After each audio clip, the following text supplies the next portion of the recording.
skipping my shot this week so that next week I am going to be able to eat a little bit more. It is my favorite day of the year. I love the foods, the smell of the house. I love it. I obviously didn't want to like pig out and gain a ton of weight on vacation, but I decided I wanted to enjoy myself a little bit more. I'm just going to skip a week and we'll see how it goes.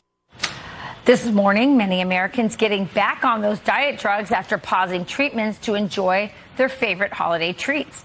Our next guest says there are ways to safely restart those medications.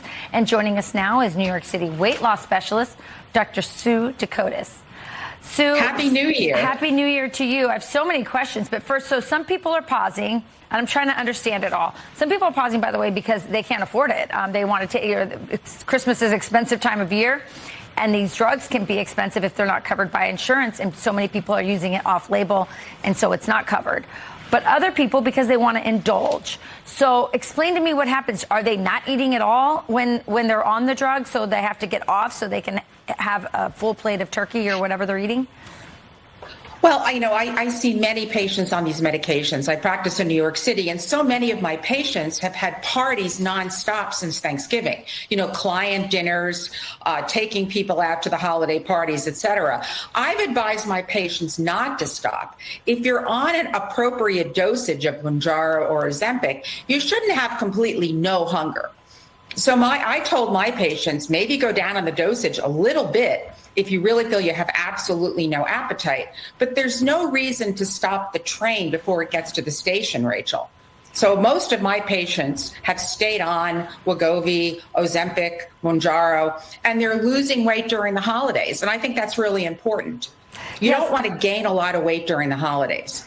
And if you do, let's say you're not on these medications, let's say you're gaining a lot of weight just because you indulge for a couple of weeks, that could mean that you're insulin resistant. And when insulin doesn't work well, you can't take that weight off.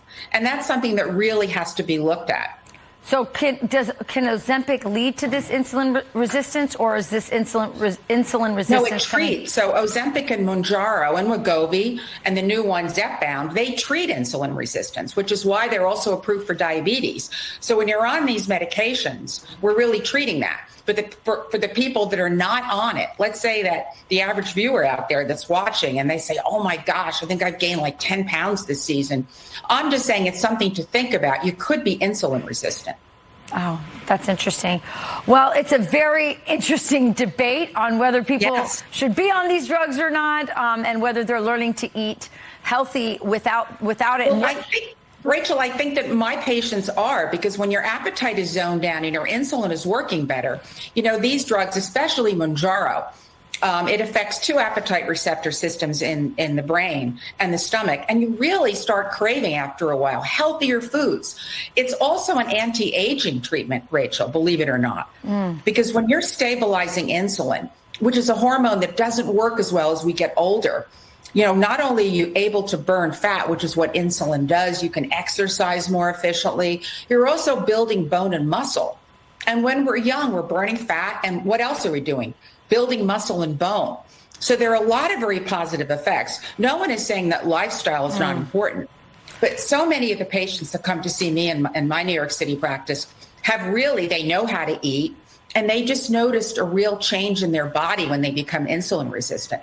Now, the weight may not go up that much, but they just notice that they're putting weight on in strange places. Yeah. And we put them on a special body composition scale. We see that their body fat is really very high for their weight. Yeah.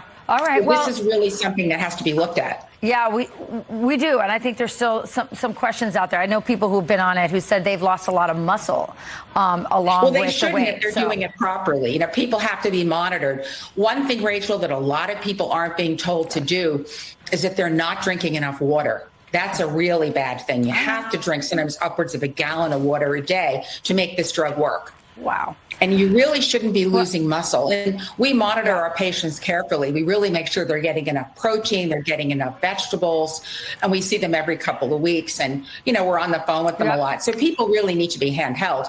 if somebody is just going on one of these online sites and accessing the medication and getting no guidance, yeah, they could have some problems. Yeah. And many of my patients can be tapered off the medication. Okay. Well, doctor, again, the debate's out there. I'm a kind of a naturalist, so I'm not with you on this, but I think you're giving good advice as far as how to get yourself on and off. Doctor, thank you for joining us. Thank you. You got it.